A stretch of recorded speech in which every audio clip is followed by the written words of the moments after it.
গল্পের শুরুতে আফ্রিকার একটা ঘন জঙ্গল দেখানো হয়। এই জঙ্গলের ভেতরে দুজন ফরেস্ট অফিসার, ক্যাবি এবং উইনস্ট্যান্ট, গিয়েছিল একটা সার্ভে করার জন্য। আসলে অনেক আগে এই জঙ্গলের ভেতরে বেশ কিছু ক্যামেরা লাগানো ছিল, আর তাছাড়াও ক্যাবি নিজেও একটা ড্রোন জঙ্গলের ভেতরে পাঠিয়েছিল জঙ্গলের এরিয়াল সার্ভে করার জন্য। কিন্তু অদ্ভুতভাবে কিছুক্ষণের মধ্যেই ক্যাবি ড্রোনের সামনে একজন মানুষ চলে আসে। ক্যাবি অবাক হয়ে যায়, কারণ এই জঙ্গলে কোনো মানুষ বসবাসের কথাই ছিল না। আর তাছাড়াও এই জঙ্গলের সেই জঙ্গলি মানুষটা ড্রোনটাকে ভেঙে নিজেদের সাথে নিয়ে যেতে থাকে। এদিকে নৌকায় বসে থাকা ক্যাবি সিদ্ধান্ত নেয় যে সে এই ড্রোনটাকে উদ্ধার করতে যাবে, কিন্তু উইনস্টন তাকে বলে যে কোনো দরকার নেই। জঙ্গলের এই জায়গা থেকে অনেক মানুষ গায়েব হওয়ার রেকর্ড আছে। এর থেকে ভালো আমি তোমাকে নতুন একটা ড্রোন কিনে দেব। কিন্তু ক্যাবি জঙ্গলের ভেতরে যে মানুষটাকে দেখতে পেয়েছে এই ব্যাপারে উইনস্টনকে কিছু না বলেই তার কাছ থেকে 1 ঘন্টা সময় নিয়ে নেয় জঙ্গলের ভেতর থেকে সেই ড্রোনটা নিয়ে আসার জন্য। আর ক্যাবির এত অনুরোধ শুনে উইনস্টন তাকে জঙ্গলের ভেতরে যাবার অনুমতি দিয়ে দেয়। এদিকে আমরা জঙ্গলের ভেতরে দুজন জঙ্গলি মানুষকে দেখতে পাই, যারা কিনা সেই ড্রোনটাকে ভেঙে নিজেদের কাঁধে করে নিয়ে যাচ্ছিল। আর যাবার পথে সেই মানুষগুলো ফরেস্ট অফিসারদের লাগিয়ে রাখা সেই ক্যামেরাগুলোতে কাদা মাখিয়ে দিচ্ছিল। আর তাছাড়াও জঙ্গলের মাঝে মাঝে তারা বিভিন্ন ধরনের ফাঁদ ও পেতে রাখছিল। এদিকে কিছুক্ষণের মধ্যে ক্যাবি নিজেও জঙ্গলের ভেতরে পৌঁছে যায়, আর সে নিজের ড্রোনটাকে খোঁজার কাজে লেগে পড়ে। এছাড়া উইনস্টন কিছু দূর এগিয়ে গিয়ে নিজেদের লাগানো ক্যামেরাগুলো যখন চেক করতে গিয়েছিল, তখনই সে দেখতে পায় যে তাদের ক্যামেরার লেন্সে কেউ যেন কাদা লাগিয়ে রেখেছে। আর এখন আমরা আবারও সেই জঙ্গলি মানুষ দুটোকে দেখতে পাই, যারা কিনা জঙ্গলের ভেতর থেকে বেশ কিছু পোকা মাকড় সংগ্রহ করার পরে একটা অদ্ভুত রকমের মাশরুম খুঁজে পায়, যে মাশরুমের ভেতর থেকে ধুলাবালির মতো কিছু একটা বস্তু হাওয়ায় উড়তে থাকে। আর সেই বস্তুগুলো থেকে বাঁচার জন্য এই জঙ্গলি মানুষ দুজনও নিজেদের নাক মুখ বেঁধে ফেলে। এদিকে ক্যাবি জঙ্গলের ভেতরে খোঁজাখুঁজি করতে গিয়ে সে নিজেই হারিয়ে যায়। সে ম্যাপ দেখে নিজের অবস্থান চিহ্নিত করার সময় হঠাৎ করেই আশপাশ থেকে ভয়ঙ্কর শব্দ শুনতে পায়।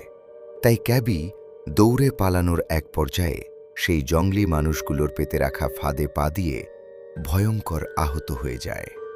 ক্যাবি সাহায্যের জন্য ওয়াকিটকির মাধ্যমে উইনস্ট্যান্টের সাথে যোগাযোগ করার চেষ্টা করে, কিন্তু উইনস্ট্যান্ট ওয়াকিটকি নৌকার উপরে ফেলে রেখে জঙ্গলের ভেতরে চলে গিয়েছিল।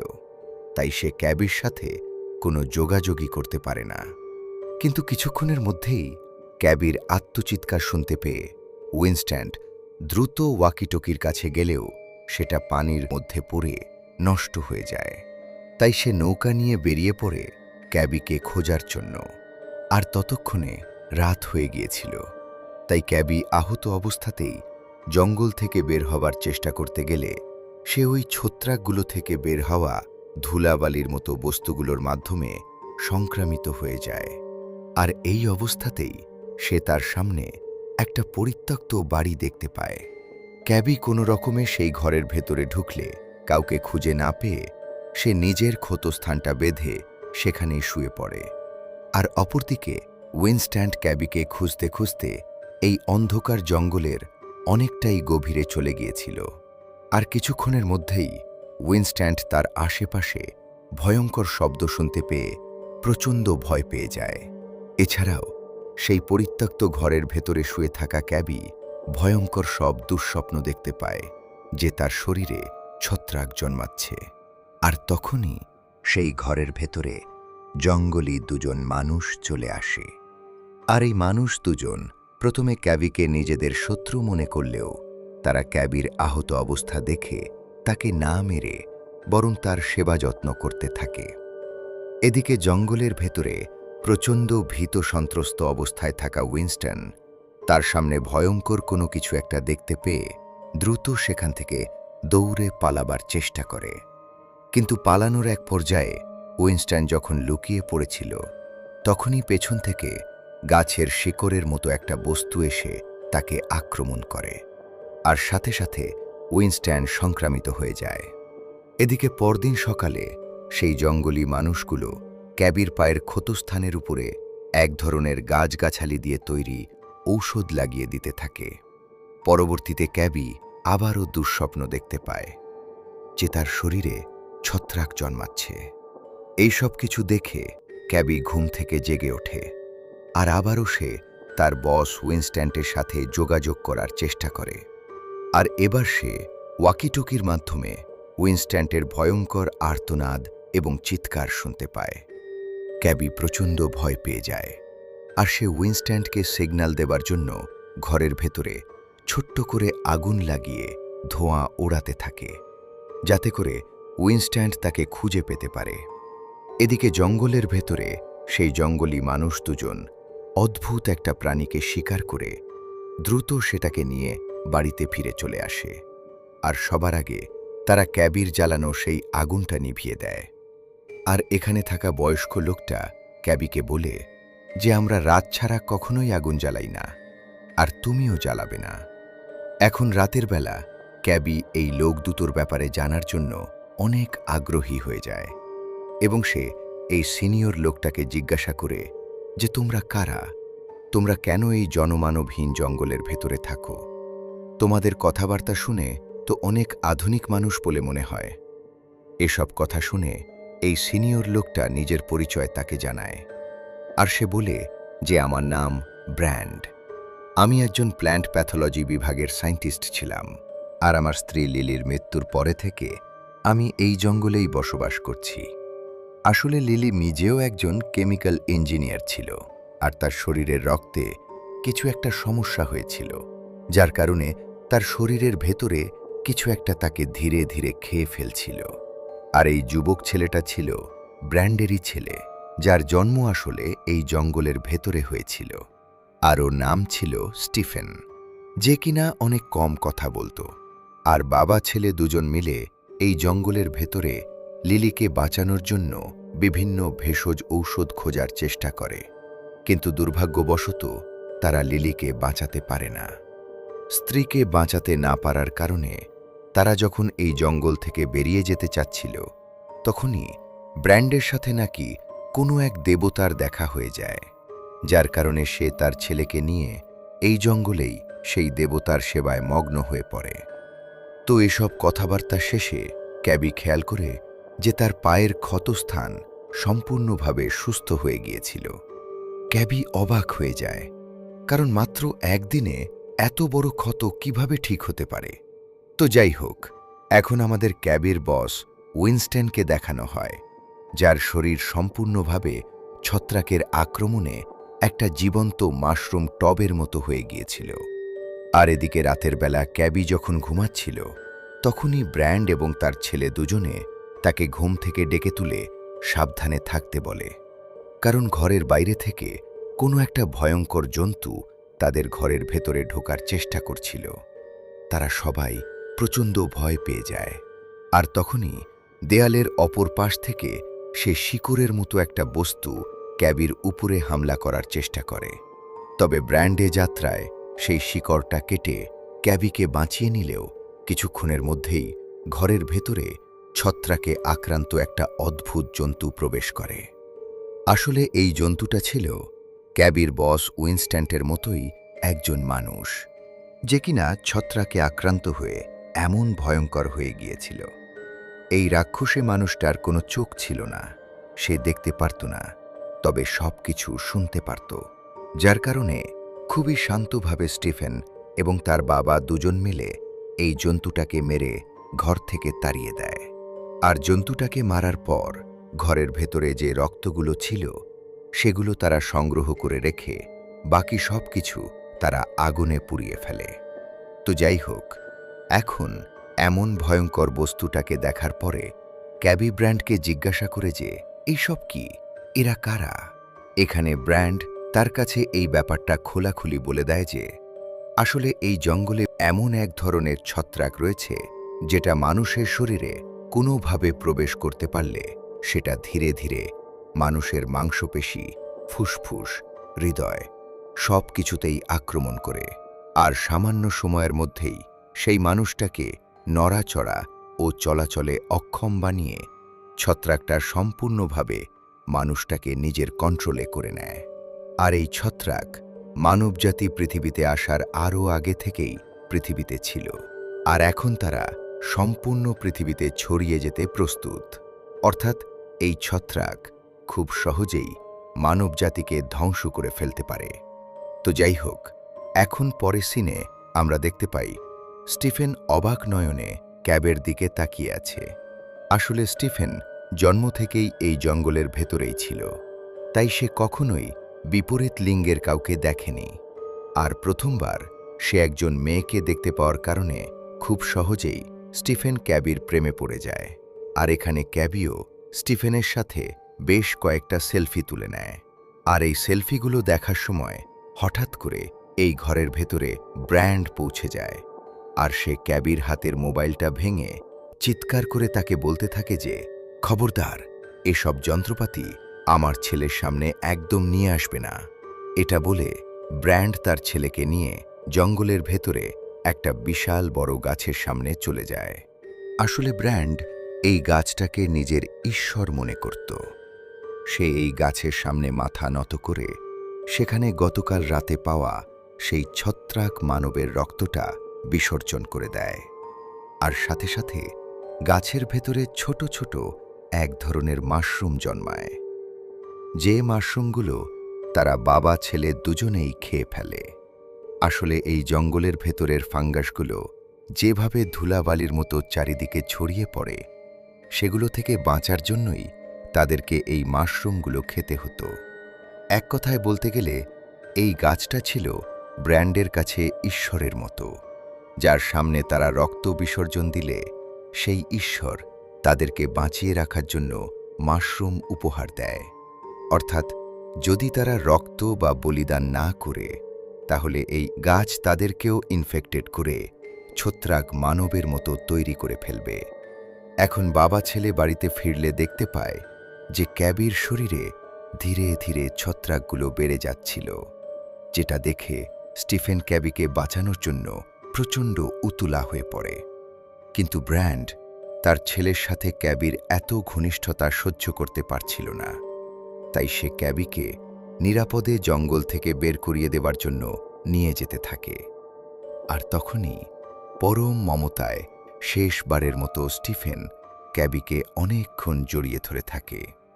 এরপর ব্র্যান্ড যখন ক্যাবিকে নিয়ে জঙ্গল থেকে বাইরে বের হচ্ছিল, তখনই ক্যাবি বারবার তাকে জিজ্ঞাসা করছিল যে ছত্রাক যদি মানুষগুলোকে এভাবেই সংক্রামিত করে ফেলে, তাহলে তোমরা কেন সংক্রামিত হও না? তোমরা কিভাবে এই জঙ্গলের ভেতরে এত নিরাপদে রয়েছ? কিন্তু ব্র্যান্ড তাকে এসব ব্যাপারে কিছুই বলে না। আর এভাবে এগিয়ে যেতে যেতে ক্যাবি তার সামনে তার বস তথা উইনস্টনকে দেখতে পায়, যে কিনা ততদিনে 70% মাশরুমে পরিণত হয়ে গিয়েছিল। আর ক্যাবি তার বসের কাছে যেতেই অদ্ভুতভাবে আমরা দেখতে পাই যে উইনস্টন তখনও জীবিত ছিল। সে যদিও চোখে কিছু দেখতে পাচ্ছিল না, কিন্তু তবুও ক্যাবির আওয়াজ শুনে সে তাকে বলে যে ক্যাবি, প্লিজ আমাকে মেরে ফেলো, আমি এভাবে আর থাকতে চাই না। কিন্তু ক্যাবি কোনোভাবেই তাকে মারতে পারছিল না। সে বলে যে আমি তোমাকে হাসপাতালে নিয়ে যাব, আমি তোমাকে সুস্থ করে ফেলব। কিন্তু এই অসহ্য যন্ত্রণা থেকে বাঁচার জন্য ক্যাবির সামনেই তার বস স্বেচ্ছায় মৃত্যুবরণ করে। আর তখনই চারপাশ থেকে আরও বেশ কয়েকটা ছত্রাক মানবের অদ্ভুত শব্দ শুনতে পেয়ে তারা দুজন সেখান থেকে দৌড়ে পালিয়ে যেতে থাকে। আজকে তারা আর এই জঙ্গল থেকে বের হতে পারে না। ফলস্বরূপ তারা আবারও নিজেদের ঘরে পৌঁছে যায়। আর সেদিন রাতে ক্যাবি খেয়াল করে যে তার হাতের পাশাপাশি এখন তার পায়েও ছত্রাক জন্ম নিচ্ছিল। সে নিজের এমন অবস্থা দেখে প্রচণ্ড ভয় পেয়ে গিয়ে ব্র্যান্ডকে বলতে থাকে যে আমি জানি তোমার কাছে এই ছত্রাক থেকে বাঁচার ঔষধ রয়েছে, তুমি কেন আমাকে বাঁচাচ্ছ না? কিন্তু ব্র্যান্ড তার কথায় কোনো উত্তর না দিয়েই ঘর থেকে বেরিয়ে চলে যায়। এটা দেখতে পেয়ে ক্যাবি তার ছেলেকে জিজ্ঞাসা করে যে তোমার বাবা কোথায় গেল এখন? স্টিফেন বলে যে বাবা ঈশ্বরের কাছে প্রার্থনা করতে গেছে। কৌতূহলবশত ক্যাবি স্টিফেনকে জিজ্ঞাসা করে যে তোমার মা কি শহরের কোনো হাসপাতালে মারা গেছে নাকি এখানে? আর অদ্ভুতভাবে স্টিফেন তাকে বলে যে মা এখনও বেঁচে আছে আর তিনি এই জঙ্গলের ভেতরেই আছে। এদিকে জঙ্গলের ভেতরে ব্র্যান্ড যখন তার ঈশ্বর তথা সেই গাছটার পূজা করছিল, তখনই গাছের ভেতর থেকে অদ্ভুত কিছু শব্দ শুনে ব্র্যান্ড প্রচণ্ড ভয় পেয়ে যায়। সে দ্রুত বাড়িতে ফিরে আসে। পরদিন আবার ব্র্যান্ড তার ছেলেকে নিয়ে সেই গাছের কাছে পৌঁছে যায়। আর আজকে এখানে তারা কিছুটা মাংস বিসর্জন দেওয়ার পরে ঈশ্বর তাদেরকে সেই ছত্রাক উপহার দেয়। কিন্তু ব্র্যান্ড সেই ছত্রাকটা খাওয়ার পরে তার ছেলেকেও খাইয়ে দেয়। কিন্তু স্টিফেন এবার সেই মাশরুমটা না খেয়ে সে দ্রুত বাড়িতে এসে সেটা ক্যাবিকে খাইয়ে দেয়। আর এটা খাবার সাথে সাথে ক্যাবির শরীরের সেই ছত্রাকগুলো নিমিষেই ভালো হয়ে যেতে থাকে। আর এই ঘটনার পরে স্টিফেনের সাথে ক্যাবির সম্পর্ক আরও গভীর হতে থাকে। তারা দুজন খুব ভালো বন্ধু হয়ে যায়। আর আজকে জঙ্গলের ভেতরে ঘুরতে ঘুরতে স্টিফেন ক্যাবিকে একটা গাছের সামনে নিয়ে গিয়ে বলে যে এটাই আমার মা। আর ক্যাবি অবাক হয়ে দেখতে পায় যে এই গাছের একটা ডালে তার মায়ের বিয়ের আংটিটা এখনও পরানো আছে। অর্থাৎ ছত্রাকের আক্রমণে স্টিফেনের মা ততদিনে একটা গাছে পরিণত হয়ে গিয়েছিল। এরপর ক্যাবি আর স্টিফেন যখন বাড়িতে ফিরে আসে, তখন ব্র্যান্ড তাদেরকে দেখে প্রচণ্ড রেগে যায়, কারণ সে আসলে চাচ্ছিল না তার ছেলের সাথে ক্যাবি এতটা ঘনিষ্ঠ হোক। তাই সে চিৎকার করে বলে যে তোমরা মানুষেরা কি শুরু করেছ? তোমরা নিজেদেরকেই মারার জন্য বন জঙ্গল ধ্বংস করে দিচ্ছ, অ্যাটমিক বোমা তৈরি করছো আর প্রার্থনা করছো কিছু কাল্পনিক ঈশ্বরের কাছে। তোমাদের কি মনে হয় যে তোমাদের ঈশ্বর তোমাদেরকে বাঁচাতে আসবে? কখনো না। তোমরা যারা এই জঙ্গলে থাকা হাজার হাজার জীবজন্তুদের জীবন কেড়ে নিয়েছ, ঠিক তেমনি একদিন আমার ঈশ্বর তোমাদের সম্পূর্ণ মানবজাতির উপরে হামলা করে দেবে। সেদিন মানবজাতি মৃত্যুর জন্য প্রার্থনা করবে, কিন্তু মৃত্যু তাদের থেকে দূরে সরে যাবে। তোমরা কেউ বাঁচতেও পারবে না, এমনকি কেউ মরতেও পারবে না। এই সব কথা শুনে ক্যাবি অনেক কৌতূহলী হয়ে বলে যে এগুলো কিভাবে হবে? আমি এগুলো বুঝতে চাই, আমি জানতে চাই। আর তখনই ব্র্যান্ড তাকে নিয়ে একটা টেবিলে বসে আর তার নাকে এক ধরনের পাউডার স্প্রে করে দেয়। আর সাথে সাথে ক্যাবি স্বপ্নের দুনিয়াতে পৌঁছে যায়, যেখানে সে বিশাল বড় একটা গাছ দেখতে পায়। আর এখানে সেই গাছটা যেন নিজের ভাষায় ক্যাবিকে কিছু একটা জানিয়ে দেয়। কিছুক্ষণের মধ্যে ক্যাবির ঘুম ভেঙে যায়। ব্র্যান্ড তাকে জিজ্ঞাসা করে যে ঈশ্বর তোমাকে কি বলেছে? তুমি কি জানতে পেরেছ? আসলে ক্যাবি স্বপ্নের মাঝে দেখেছিল যে সেই গাছটা এখন স্টিফেনের বলি চাচ্ছিল, কিন্তু সে এই ব্যাপারটা ব্র্যান্ডকে কোনোভাবেই বুঝতে দেয় না। সে মনে মনে স্টিফেনকে বাঁচাবে বলে সিদ্ধান্ত নেয়। তাই সে স্টিফেনকে বুঝায় যে এই জঙ্গলের বাইরের দুনিয়াটা কত সুন্দর। সেখানে খাবার খাওয়ার জন্য অনেক কিছু রয়েছে, পরার জন্য অনেক রকমের কাপড় রয়েছে, আরও অনেক কিছু রয়েছে। তাই এখন পরদিন রাতে ব্র্যান্ড যখন ঈশ্বরের কাছে প্রার্থনা করতে গিয়েছিল, তখনই ক্যাবি স্টিফেনকে নিয়ে এই ঘর থেকে পালিয়ে যেতে থাকে। কিন্তু বেশ কিছু দূর যাবার পরে ক্যাবির সাথে ব্র্যান্ডের দেখা হয়ে যায়।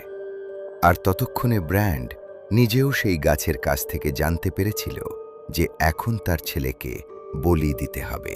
যদিও ব্র্যান্ড নিজেও এই কাজটা করতে অনেক কষ্ট পাচ্ছিল, কিন্তু তবু তার কাছে ঈশ্বরের সন্তুষ্টি সবার আগে। তাই সে তার ছেলেকে আটকিয়ে বলে যে বাবা, তুই এই মেয়ের কথা শুনিস না। ও তোকে মানুষের দুনিয়াতে নিয়ে গিয়ে বিক্রি করে দেবে, তোকে দিয়ে কাজ করিয়ে নেবে। তুই ওই দুনিয়াতে গেলে একদমই বাঁচতে পারবি না। এসব আরও অনেক কথা বলে ব্র্যান্ড তার ছেলেকে নিজের সাথেই রেখে দেয়। এসব কিছু দেখে বিরক্ত হয়ে ক্যাবি একা একাই জঙ্গল থেকে বেরিয়ে যাবার সিদ্ধান্ত নেয়। কিন্তু বেচারাই স্টিফেনের কথা মনে করে সে আবারও তাকে বাঁচানোর জন্য জঙ্গলের ভেতরে চলে আসে। আর এদিকে ব্র্যান্ড তার ছেলেকে বুঝিয়ে শুনিয়ে সেই গাছের কাছে নিয়ে যাচ্ছিল তাকে বলিদান করার জন্য। স্টিফেন কিছু বুঝে ওঠার আগেই তার বাবা তাকে ছুরিকাঘাত করে আহত করে সেই গাছের সামনে অর্পণ করে দেয়। মুহূর্তের মধ্যেই সেই গাছটাও স্টিফেনকে শেকড় দিয়ে জড়িয়ে ধরে। আর এবার ফাইনালি ব্র্যান্ড যখন তার ছেলেকে মারতে যাচ্ছিল তখনই সেখানে স্টিফেনকে বাঁচানোর জন্য ক্যাবি চলে আসে। কিন্তু ব্র্যান্ড খুব সহজেই ক্যাবিকে আহত করে সেখান থেকে সরিয়ে দেয়। এবার স্টিফেন নিজেই তার বাবার সাথে যুদ্ধ ঘোষণা করে। আর তাদের এই লড়াইয়ের মাঝে সেখানে একটা ছত্রাক মানবও পৌঁছে যায়। লড়াইয়ের এক পর্যায়ে স্টিফেন সেই ছত্রাক মানব এবং তার বাবা দুজনকেই মেরে সেখানে ফেলে। ক্যাবিকে নিয়ে দৌড়ে তার বাড়িতে ফিরে আসে। আর এখন পরদিন সকালে আমরা ব্র্যান্ডকে দেখতে পাই যে কিনা সম্পূর্ণভাবে ছত্রাকদের আক্রমণের শিকার হয়ে গিয়েছিল। তার শরীর থেকে অলরেডি মাশরুম গজিয়ে গিয়েছিল। আর সে নিজেকে রক্ষা করার জন্য নিজের রক্ত সেই গাছ তথা ঈশ্বরের কাছে অর্পণ করে। কিন্তু দুর্ভাগ্যবশত এবার এই গাছটা তার এই বলিদান একদমই গ্রহণ করে না, যার ফলস্বরূপ এই গাছের নিচে ছটফট করতে করতে ছত্রাকে পরিণত হয়ে যায় ব্র্যান্ড। আর অপরদিকে বাড়িতে থাকা ক্যাবি এবং স্টিফেন দুজনেই বুঝতে পারে যে তারা একে অপরকে ভালোবেসে ফেলেছে। কিন্তু ততদিনে ক্যাবির শরীরে ছত্রাকের আক্রমণ ভয়ঙ্করভাবে বেড়ে গিয়েছিল আর সে সম্পূর্ণভাবে অবশ হয়ে গিয়েছিল। সে বারবার স্টিফেনকে বলে যে তুমি এখান থেকে চলে যাও, তুমি আমাকে মেরে ফেলো। কিন্তু স্টিফেন তাকে অনেক ভালোবাসত, সে তাকে ছেড়ে কোথাও যায় না।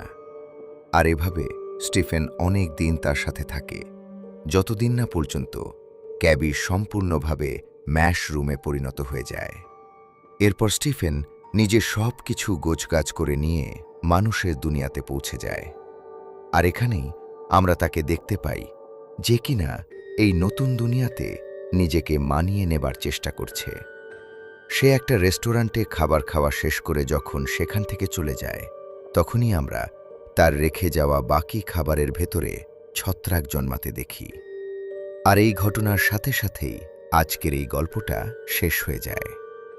গল্পের শেষে স্টিফেনের মাধ্যমে যে ছত্রাকগুলো এত সহজে ছড়িয়ে পড়ছিল, এটার মাধ্যমে আমরা বুঝতে পারি যে এই সিনেমার যদি দ্বিতীয় পার্ট তৈরি হয় তাহলে হয়তো এই ছত্রাকগুলো পুরো মানব জাতির মধ্যেই ছড়িয়ে যাবে।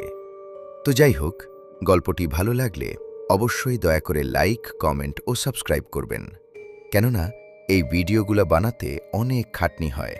কাজেই একটু মায়া করে হলেও পাশে থাকুন। ধন্যবাদ সবাইকে। ভালো থাকবেন সবাই।